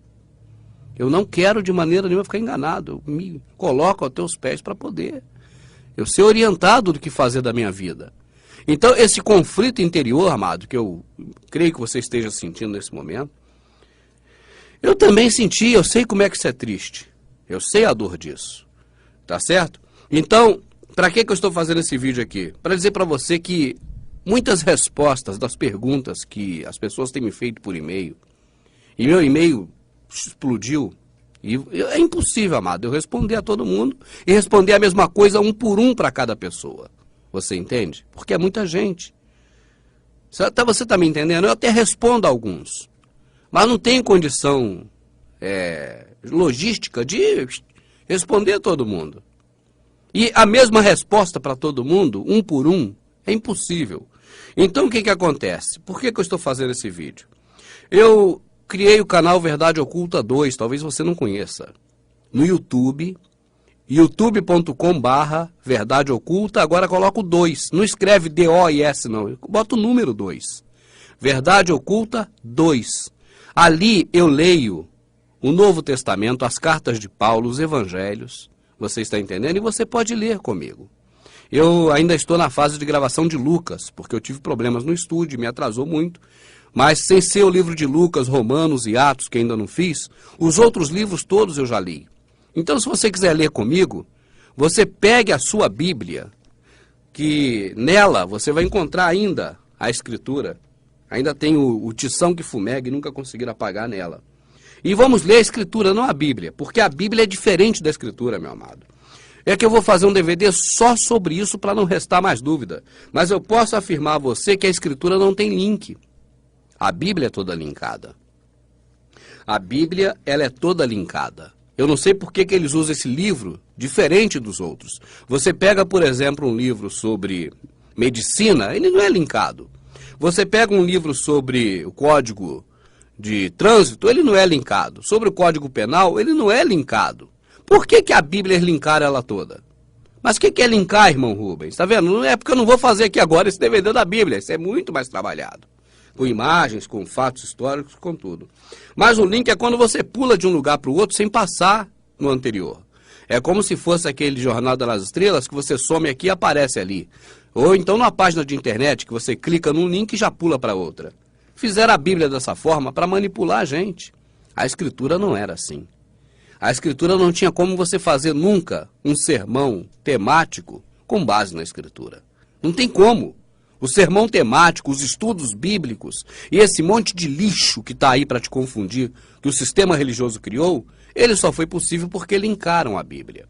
Então, quando você lê comigo a Bíblia, você lê sem links. Não tem link na leitura da Bíblia comigo. Nós lemos como ela foi escrita. Por isso você entende da forma que foi feita para você entender, e não da forma que o sistema religioso colocou para você entender. Tá certo? Eu vou te dar alguns ganchos já. Até para fechar o vídeo aqui, para não tornar muito comprido, eu vou te dar alguns ganchos para que você, quando for ler a Escritura, você anular a Bíblia e ler a Escritura. Porque assim você vai conseguir saber o que o Criador quer que você saiba escrito no livro Bíblia, onde está a Escritura. Não fique atento mais à epígrafe. A epígrafe é da Bíblia, não é da Escritura. Não existe epígrafe na Escritura. Esqueça capítulo e versículo, esse lixo de capítulo e versículo, isso é Bíblia, não é Escritura. Só serve para te levar a entendimento errado, para te conduzir por buracos de coelho, por tocas de coelho, por queijo suíço, para você varar aqui, sair ali e entender da forma que eles querem que você entenda. Esquece capítulo e versículo. Quando parar de ler um trecho, não para nem capítulo e versículo, não para fora dele. E quando continuar, continua fora do capítulo e versículo. Porque quando eles interrompem capítulo e versículo para poder tirar o entendimento seguinte, para você não unir as coisas, para não descobrir a farsa deles. Entende? Então, você não para mais em capítulo e versículo. Lê direto. E tem uma coisa em mente. Isso é importantíssimo.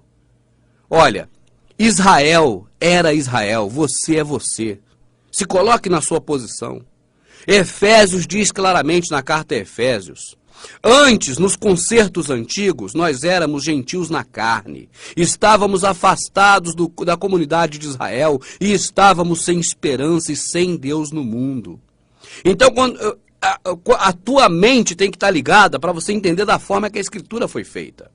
Naquele período todo da lei de Moisés, você morreria, você cairia à esquerda, à direita de Davi, você seria atingido, a mesa perante os inimigos seria perante você, você que era o inimigo. Feliz é a nação cujo Deus é o Senhor, é Israel, está falando Israel, feliz é Israel cuja nação é o Senhor. Não é feliz o Brasil cuja nação é o Senhor, não, porque não é, pelo que está escrito na Escritura. É disso que eles te confundiram. É um dos pilares da confusão que eles criaram, dizendo que você é Israel, você nunca foi Israel. Está escrito em Efésios, então Efésios está mentindo e está escrito em vários locais. Você é gentil, você não é Israel, só se você for israelita. Como eu tenho um amigo, discípulo de Yahvé, se eu não me engano, é israelita. Esse aí é Israel, ele pode receber para ele essas palavras. Mas nós brasileiros não podemos, nós não somos Israel. Quando eles falam que você é Israel, é para te confundir. E mentira. Olha, irmão, 1000 cairá à sua direita, 2000 não cairá à sua esquerda. Isso é para Israel. Quem vai cair à direita ou à esquerda é você. Segundo aquela palavra do Velho Testamento, se estivesse vivo naquela época. Então não vamos mais aceitar as mentiras que o sistema religioso falou. Aí você consegue compreender melhor a Escritura. Outra coisa, o Salvador nasceu, viveu, até o dia que morreu, debaixo da lei de Moisés. Aquilo não é graça, aquilo é lei. Mateus, Marcos, Lucas e João, até a morte de Jesus, do Yahushua, o Salvador, Yahushua, ou como você achar melhor chamar, mas menos Jesus, porque Jesus é meu nome, é uma transferência de identidade, mas ele nasceu, viveu e até o dia da morte dele, isso aconteceu debaixo da lei de Moisés. Ele era judeu, você não. Ele chamava você de cachorrinho nessa época. Dizia, não façais como os brasileiros. Nós éramos mau exemplo. Jesus dizia que nós éramos mau exemplo. Nós somos outro povo, nós não somos Israel. Mas isso você só vai entender aos poucos. Então, o que eu quero dizer aqui é o seguinte. Melhor meio agora. Custa alguma coisa? Não. Então pega a Bíblia, que você confia tanto no livro Bíblia. Pega ele, porque é nele que nós vamos ler, não tem outro jeito. Queimaram a Escritura. Não tem Escritura, só tem a Bíblia. A Escritura é o que restou, está aqui. Então você pega o livro comigo, vai para o canal Verdade Oculta 2, escolhe um livro do Novo Testamento e vamos ler juntos. Aí sim eu creio que você vai ter um pouco de orientação, se estiver desorientado. Agora, se quiser continuar confiando no sistema religioso que está aí, a decisão sua. Naquele dia, você vai olhar na fila e vai ver muitas pessoas que você conhece também para ser julgada. E cada um vai dar conta de si próprio e também daqueles que ele ensinou errado, ele vai dar conta. Mas isso não vai redimir a pessoa que foi ensinada errada. É isso que eu quero dizer sempre. Mesmo que alguém te ensine errado, esse alguém vai pagar por isso? Vai pagar, mas o que adiantou ele pagar? Você, se for para o inferno, vai para o inferno, vai para a condenação, vai para a morte eterna, não vai para o céu, vai acontecer o de pior com você. Mas não vai ter como dizer assim, porque ele me ensinou errado, agora eu estou salvo. Não tem isso. Esse que é o grande problema. É isso.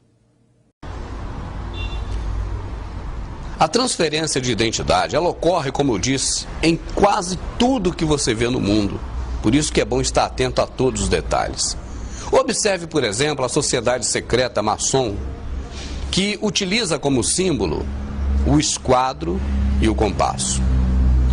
Nós vemos na Escritura que a pedra angular que foi rejeitada pelos maçons, ou construtores em francês, na tua Escritura brasileira, que está na Bíblia, você vai ler a pedra angular que foi rejeitada pelos construtores. Construtor e maçom é a mesma palavra no francês. Então a pedra angular que foi rejeitada pelos maçons se tornou como pedra de esquina. Quando você vê hoje o símbolo maçom, principalmente com o esquadro, é uma forma explícita de transferir uma identidade. É uma transferência, porque transfere do Salvador, aquele que morreu na cruz, a função de pedra angular para o esquadro. Eu explico. Isso não é complicado, é simples. Naquela época, o Salvador usava as coisas que as pessoas conheciam muito bem como exemplo para as pessoas raciocinarem e entenderem o que ele estava falando. Quando ele disse pedra angular, ele se referia a um tipo de pedra que se utilizava nas construções e era a pedra principal para erguer uma construção. Ela era colocada na esquina do alicerce, porque a partir daquela pedra que era certinha, que tinha seus ângulos perfeitos, poderia se erguer uma parede ou várias paredes, né? Ela seria a quina das paredes. Poderia se erguer então com alicerce forte uma casa que estava dentro dos esquadros. Essa era uma pedra angular. Quando a pessoa tem um esquadro, o que ela está dizendo? Olha, com esse esquadro eu faço a minha pedra angular, eu não preciso daquela. Eu uso argamassa, eu uso a pedra, eu uso ferro se precisar, e faço um bloco de concreto quadradinho, é minha pedra angular. Então, quando eu tenho o esquadro, eu mesmo faço a minha pedra angular. Eu não preciso do Salvador que morreu na cruz. Esse é o símbolo desse esquadro que você vê nas sociedades secretas, principalmente na maçonaria. Não fique estarrecido e talvez dizendo que isso não está afetando você e que você não nega o nosso Salvador de alguma forma. Porque também aquela arca que virou moda, se adorar, levar para o centro dos templos, colocar no altar, passar com ela no meio do povo, aquela arca é também uma transferência de identidade do nosso Salvador. Porque a arca verdadeira é Ele o Salvador. E quando se adora aquela arca, está na verdade colocando em prática uma transferência de identidade. Assim como o esquadro dos maçons que fazem a sua pedra angular. Agora, como curiosidade, passe a observar as empresas de construção civil. Quando você vê uma obra, dê uma olhada detalhadamente no logotipo, na marca, que fica naquela placa em que está ali os dizeres sobre a obra da engenharia, tá certo? Dá uma olhadinha com atenção e você vai ver que grande parte das empresas de construção civil utilizam a pirâmide ou o triângulo como símbolo. Repara.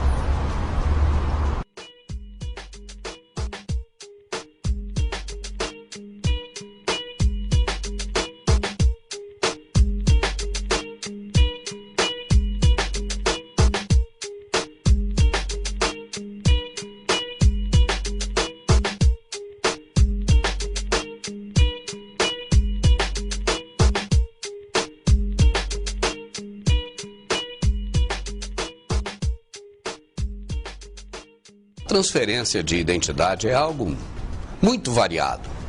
E se formos então detalhar aqui mais sobre isso, nós teremos que fazer 2, 3, 4, 5, 10 DVDs e talvez não dê para poder contemplar todo tipo de transferência de identidade. Mas agora que o caminho foi dado, cabe a você caminhar ou não nele. É uma decisão sua, você tem um livre-arbítrio.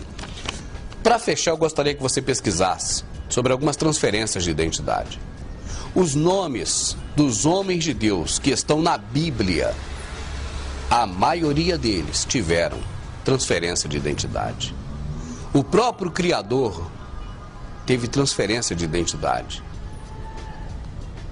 O Salvador também teve transferência de identidade. Muitas coisas que nós conhecemos, no meio religioso principalmente, no sistema religioso, estão com identidades transferidas. É o mais grave de tudo. E isso tem levado muita gente para a perdição. Que você esteja atento e que possa, a partir daqui, pela misericórdia de Deus, contribuir mais e mais com essa obra de esclarecimento dessas coisas ocultas que até agora não haviam sido reveladas a ninguém. Muito obrigado.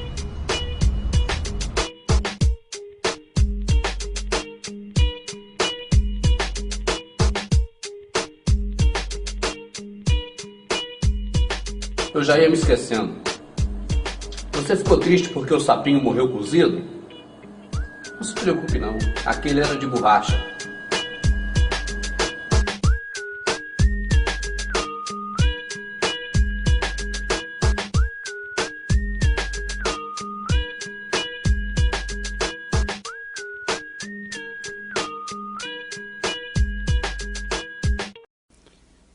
Hoje, feriado, aqui estou eu, irmão Rubens, para falar um pouco sobre essa data muito especial, o dia de Corpus Christi. E eu não estou de ironia, é um dia realmente especial, porque até o próprio governo, o governo do nosso sistema, do regime que comanda o nosso planeta, também reconhece a importância desse dia e nos faz ficar em casa em homenagem, guardando o dia de Corpus Christi. Eu não estou de ironia, eu estou falando a verdade. Ele é muito importante para o governo, para o sistema que governa a gente, pelos senhores do mundo. Por quê? Porque eles dão importância a essa data festiva religiosa.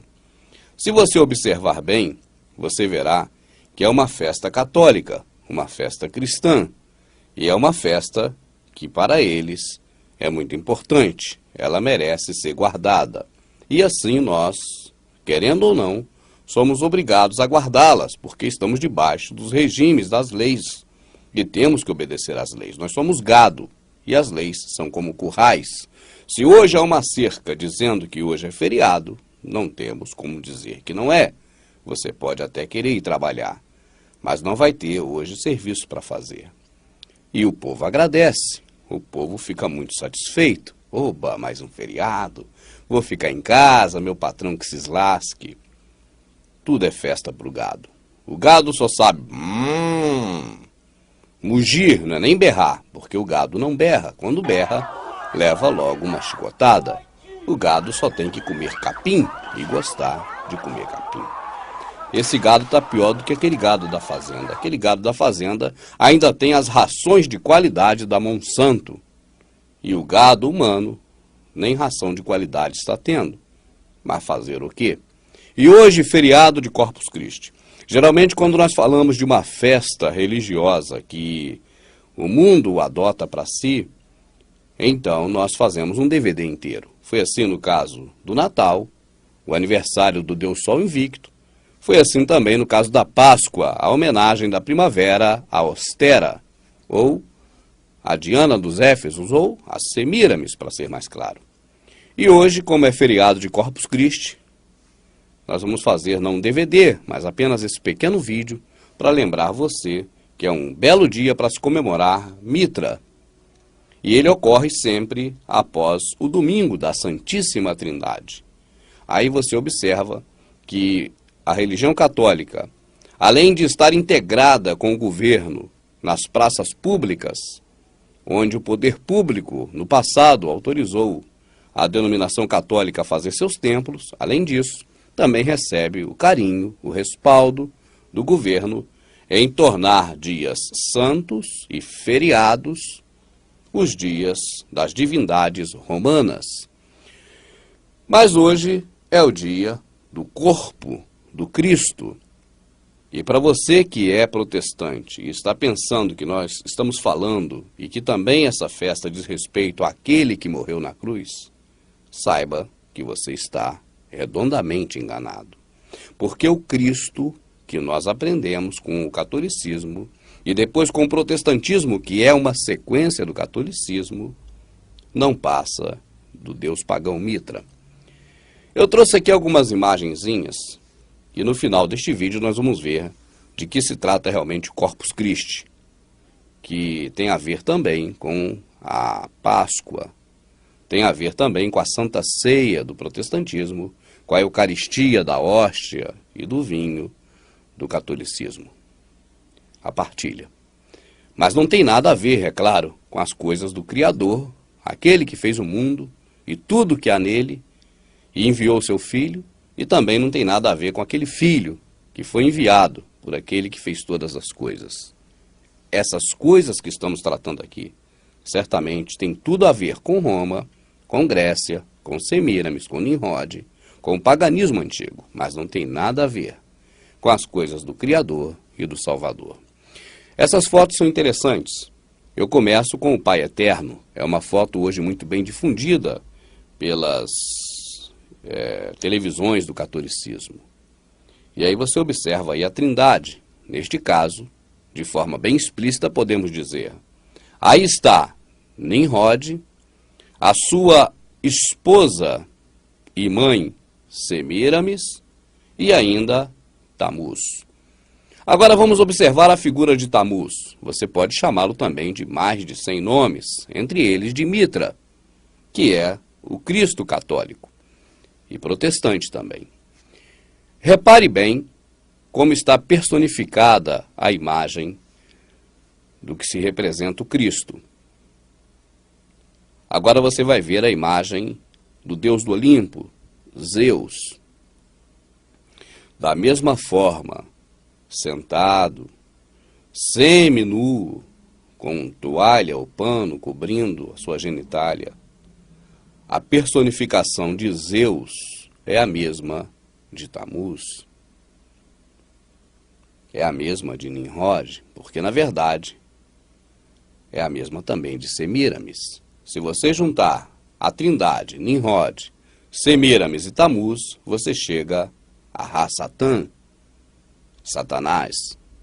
Agora, você observa bem que a imagem do Esculápio, o deus da cura, é a mesma personificação de Zeus, de Tamuz, Ra-Satã. Assim também, você tem diversas imagens que se apresentam com a mesma característica de se sentar com um pezinho na frente e um atrás, e na maioria das vezes seminus. Na verdade, o que nós vemos no catolicismo é uma réplica das religiões pagãs do passado. O catolicismo é o que restou do Império Romano, quando foi transformado de político em religioso. E o Império Romano é a somatória de todos os cultos pagãos dos reinos anteriores que precederam Roma. O mais influente até os dias de hoje, sem dúvida, é Mitra, porque, na verdade, quando se adora o Cristo romano, para eles, a adoração é a Mitra. Isso era tudo muito oculto. Isso ninguém comentava, isso ninguém sabia. Eu, pela misericórdia do Criador, venho dizendo essas coisas há basicamente 2 anos. E hoje, ainda em 2011, um padre católico na televisão, ele não escondeu. Ele falou a verdade sobre o culto ao Deus Mitra que nós chamamos de Jesus, o Cristo ungido. Falou deste culto que se pratica hoje na partilha ou na Eucaristia católica e justamente também no culto protestante, porque é a mesma partilha de Martinho Lutero. O que os protestantes acham, como eu quando era protestante achava, é que estava servindo ao Salvador Jesus. E ele seria aquele que morreu na cruz. Mas procurando na internet, nos sites da Assembleia de Deus onde eu era membro, eu encontrei a definição do que é a Assembleia de Deus. Está escrito assim: a Assembleia de Deus é uma comunidade protestante seguidora dos princípios da reforma de Martinho Lutero. Eu não estou aqui lendo, é algo desse tipo. Eu estou gravando aqui ao vivo sem olhar para nada, a não ser para a câmera. Eu não tenho teleprompter para ficar lendo, eu não leio nada, eu falo tudo espontâneo. Então é mais ou menos isso que está escrito no site. Porque, na verdade, o protestantismo segue a Martinho Lutero e não ao Salvador. E Martinho Lutero sempre seguiu o que o catolicismo ensinou, com algumas diferenças. Algumas. Assim sendo, o cristianismo proposto por Constantino, ele se perpetuou no catolicismo e no protestantismo. A religião cristã que hoje é tão difundida e que inclusive hoje é motivo de guerras, já há 2 dias estão acontecendo guerras entre católicos e protestantes, onde a revolta protestante já não é mais no tom das palavras ou de não concordar, mas já é na pancadaria e nas ruas. O segundo dia consecutivo de confrontos entre católicos e protestantes em Belfast, na Irlanda do Norte, resultou em pelo menos 2 feridos. O canal Euronews tem divulgado, basicamente todos os dias, a trajetória dessa guerra entre católicos e protestantes. Mas eu não estou aqui para fomentar essa guerra, nem dizer que ela é justa, apenas para dizer que tanto católico como os protestantes que tanto acusam os católicos fazem parte da mesma árvore do catolicismo. As raízes estão enfiadas no paganismo romano e nunca saíram de lá. E não são palavras só minhas. Os padres já estão admitindo. Por causa do Deus Sol, do Deus Mitra e por causa das Saturnais portanto, do Império Romano. Portanto, havia o grande Deus Sol, com as Saturnais, era o Deus do Império Romano, defensor do Império Romano, o Sol, que depois que nos traz a vida. E então começou-se a dizer que realmente não, o verdadeiro Sol realmente é Jesus Cristo. Porque os cristãos, a certa altura, com a liberdade, quando tiveram a sua liberdade, depois do Constantino, começaram a cristianizar tudo aquilo que era pagão.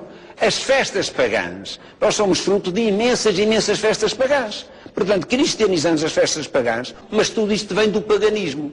cristianizamos realmente as festas pagãs e temos as nossas festas pagãs. Nós, esta festa, que é lindíssima, que é o Natal, ele nasceu. Quando é que nasceu? Não me interessa absolutamente. Você vê, portanto, que o que eu tenho dito aqui tem respaldo, inclusive, dos padres. Se eu estiver mentindo para você, os padres também estão. O que eu tenho dito para você, já há um bom tempo, é que o protestantismo nada mais é do que uma sequência do catolicismo, que nada mais é do que uma sequência do paganismo romano. Aquele que morreu na cruz do Calvário jamais pediu para si culto, jamais pediu que o louve com palmas e com músicas, jamais pediu que caminhe religiosamente, algumas vezes por semana, até um centro de reunião das pessoas, onde tem um altar e que se chama templo. Aqui vai também uma curiosidade, se você não sabe. Na verdade, nós pensamos que o altar existe por causa do templo, mas é o contrário. O templo existe por causa do altar. Já há muito tempo atrás, entre os fenícios, entre aqueles povos mais antigos, já se cultuavam alguns deuses. E os altares eram os locais de sacrifício a esses deuses. Assim, as pessoas ficavam prostradas em volta do altar. E houve a necessidade de se fazer uma cobertura, porque as pessoas estavam ali sujeitas à chuva, à tempestade de areia, a frio, às intempéries da natureza. Então, resolveu-se colocar no tempo um templo. A palavra tempo e templo, elas derivam da mesma palavra. E assim sendo, o templo virou uma cobertura para o altar. E o templo nasceu em função do altar, e não o altar em função do templo. Assim, quando as pessoas se reúnem no templo, na verdade elas estão reunidas de frente para um altar. E esse altar não é o altar que tem aquele que serve ao homem que morreu na cruz. Porque os que servem ao homem que morreu na cruz têm um altar, do qual não são dignos de participar aqueles que servem aos tabernáculos, aos templos. Assim disse Paulo. Bom, o assunto aqui não é esse. O assunto aqui é Corpus Christi. Corpus Christi é a mesma coisa que a ceia, é a mesma coisa que a partilha. Ele ocorre na quinta-feira após o domingo da Trindade. A Trindade, Nimrod, Semíramis, Tamuz, ou Jabulon, Javé, Baal, Osíris, ou tantos outros que você queira buscar na história antiga, você vai ver essa mesma figura, essa personificação da Trindade. E você observa também que ela é realizada sempre num domingo, o dia do Deus Sol. E assim sendo, quinta-feira é um domingo posterior à Trindade. É uma homenagem ao corpo do Cristo Mitra. E a ceia mitraica que você pratica, você protestante, pratica na sua denominação, achando que é o mandamento do Salvador. Deixa eu te dar uma outra informação, abrindo parênteses. Quando o padre lê na missa, e é de lá que saiu essa atitude de fazer a ceia no protestantismo, é do catolicismo, porque herdou de Mitra, herdou do paganismo romano. Mas quando ele lê, tomai, comei, fazei isso em memória de mim, o padre não está lendo na Bíblia, e muito menos na Escritura. A razão é simples, não há uma passagem sequer na Escritura, aliás, na Bíblia católica, onde está escrito, tomai, comei, fazei isso em memória de mim. Em lugar nenhum da Bíblia católica está escrito isso.